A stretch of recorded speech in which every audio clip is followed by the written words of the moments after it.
Bonjour, vous vous présentez Pour les départementales. Donc on se présente pour les élections départementales qui auront lieu les 22 et 29 mars 2015 prochains. Donc nous sommes, vous le savez maintenant, sur un nouveau territoire pour Bordeaux-Bastide, Bordeaux-Sud qui s'appelle le Bordeaux 5, le canton des Deux-Rives. Nous nous présentons pour accompagner la suite de la majorité départementale qui a été fort bien installée par Philippe Madrelle. Et donc nous présentons avec une nouvelle équipe, puisqu'aujourd'hui la loi a changé et donc c'est un quatuor qui se présente et non plus une seule personne sur un territoire, afin premièrement de faire rentrer la parité au conseil départemental, et ça j'en suis très fière puisqu'il y avait encore aujourd'hui 87% d'hommes dans cette vieille institution, et donc cela va amener aussi une vague de renouvellement et aussi de jeunesse avec Sofiane Kerarfa qui est à côté de moi et qui est un des plus jeunes candidats de Gironde. Ben bonjour. Alors, le jeune candidat, qu'est-ce qu'il peut nous dire se présenter sur une liste? Le jeune candidat, il peut vous dire que déjà il est très content d'être avec un bon binôme, donc Jacques Crespo et Emmanuel Ajon, qui sont tous les deux des personnes implantées sur le quartier. Je pense qu'à peu près tout le monde connaît Emmanuel Ajon sur la Bastide et tout le monde connaît Jacques Crespo, candidat sortant à Bordeaux-Sud. Et ça tombe bien parce que pour des élections départementales, c'est des élections de proximité où les gens vont élire leur élu, leur responsable politique, et il faut des personnes palpables que tout le monde connaisse, quoi, et qui vont faire contrepoids sur des sujets et sur aux autres institutions comme la mairie de Bordeaux, mais surtout qui vont avoir une vraie politique pour le département. Et si vous regardez nos projets, nos 11 priorités, le bilan du conseil départemental et ce qu'on veut faire dans les 6 ans à venir, je pense qu'on a sur tout le canton un très bon bilan et un projet écologiste, socialiste, et on a l'un des meilleurs projets. Et on fait cette campagne de proximité où on fait 2 à 3 réunions par semaine pour rencontrer les habitants. Allez-vous être le porte-parole des jeunes? Le porte-parole des jeunes, je ne sais pas, mais en tout cas représenter le maximum de jeunes et pas seulement quelques étudiants à la faculté, ça c'est mon ambition première, et notamment on commence à être connu, et j'aimerais bien qu'on soit encore plus connu sur un quartier qui manque de porte-parole et qui est celui de la Benauge. Alors en parlant d'étudiants, vous avez des étudiants qui ne mangent pas leur faim, ça va vous interpeller, vous allez pouvoir les aider pour qu'ils puissent avoir un peu plus d'aide, pour qu'ils puissent manger leur faim, sans passer par des œuvres d'associations qui leur donnent à manger parce qu'ils n'arrivent pas à joindre de vous.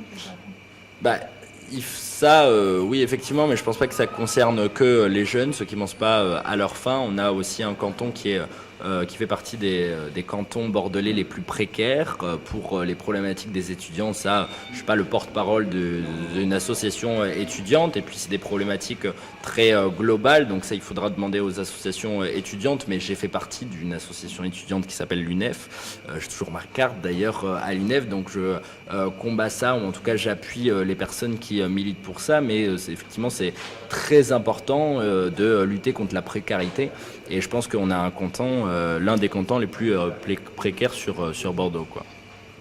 Alors tout à fait, les plus précaires en effet, mais aussi en renouvellement urbain. Donc c'est de faire 2 choses en tant qu'aiguillon peut-être des autres collectivités locales, et en particulier de la mairie de Bordeaux et la métropole, d'être un aiguillon et surtout s'assurer que la proximité soit préservée dans tous les projets d'aménagement urbain, et qu'ils n'agissent pas comme des rouleaux compresseurs écrasant et les plus vulnérables et l'existant, c'est-à-dire l'existant, c'est le tissu associatif, c'est la vie de territoire, et puis c'est aussi toute une forme d'urbanisme qui doit être préservée aussi. Et puis les étudiants, c'est d'abord, avant tout, je dirais pas les étudiants, mais avant tout avoir le courage de la solidarité et mettre des outils sur notre territoire pour accompagner les gens qui sont en grande vulnérabilité. Et la vulnérabilité, c'est pas uniquement quand on a de faibles ressources, c'est aussi quand on a un enfant qui arrive dans notre vie. Par moment, on est vulnérable parce que c'est une modification. C'est quand l'âge arrive, c'est aussi la vulnérabilité de l'âge. Et puis c'est aussi quand nos parents vieillissent et qu'on doit accompagner nos parents. Ça aussi, c'est un moment de vulnérabilité. vulnérabilité, quand on perd un emploi bien sûr, et quand on sort de l'université et qu'on n'a pas d'emploi, ou quand on fait ses études et qu'on n'a pas de ressources. Tous ces moments-là, le conseil départemental et toutes ces périodes de notre vie, il les accompagne via les maisons départementales de la solidarité et de l'insertion.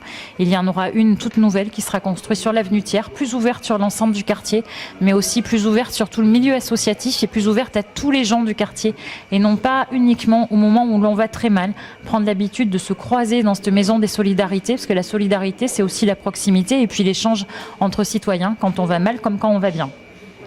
Et puis l'autre priorité, c'est l'emploi, et la priorité de l'emploi sur le territoire. Et bien, comme il y a beaucoup de projets d'aménagement, il y a beaucoup de projets, beaucoup de grues, et il y a aussi beaucoup de possibilités de faire des clauses d'insertion et de les garantir pour que ces clauses d'insertion servent aux gens qui sont sans emploi sur notre territoire de ce canton, et que servent bien de tremplin, que l'aménagement urbain serve de tremplin aux gens de notre canton qui n'ont pas d'emploi.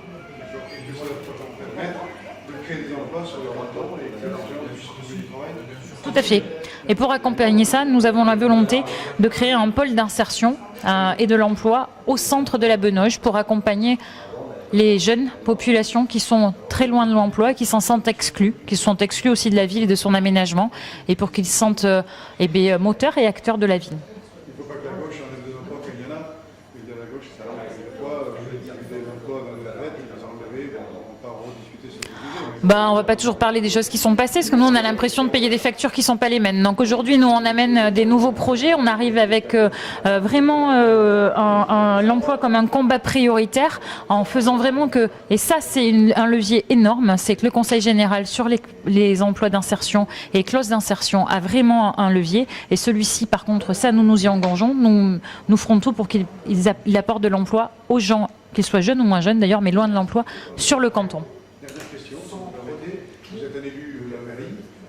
Sur les Sahraouis, il faut dire que c'est une situation, je pense. Alors, oui, j'ai envie de vous dire quelque chose, bien entendu. Alors d'abord, je vais rappeler que je suis élue d'opposition, donc c'est pas moi qui ai les manettes de la décision.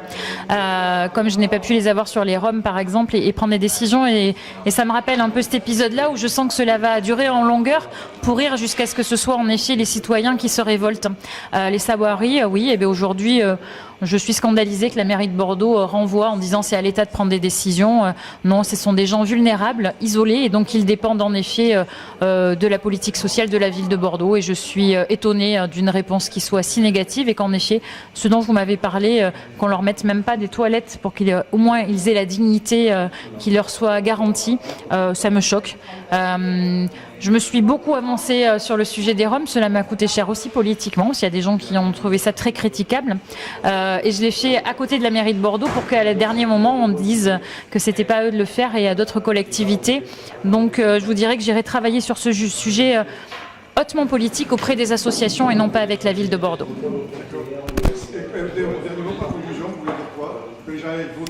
Voilà, tout à fait. Le 22 et 29 mars, allez voter, parce que ça, c'est votre voix. C'est le seul moment où, qui que vous soyez, l'enveloppe et le petit papier qui est à l'intérieur, qui que vous soyez, quelle soit votre catégorie socio-professionnelle, vous avez la même valeur. Votre voix a la même valeur, faites-vous entendre. Moi, que dire à part de... oui, je pense qu'il faut lutter contre l'abstention, et je pense que les personnes iraient peut-être moins mal s'ils participaient plus et qui s'abstenaient moins, notamment pendant les élections, et ça permettrait aux responsables un renouvellement en politique, et ça permettrait que les responsables politiques s'intéressent à ces nouvelles personnes qui votent aussi. Merci beaucoup. Merci. Merci à vous.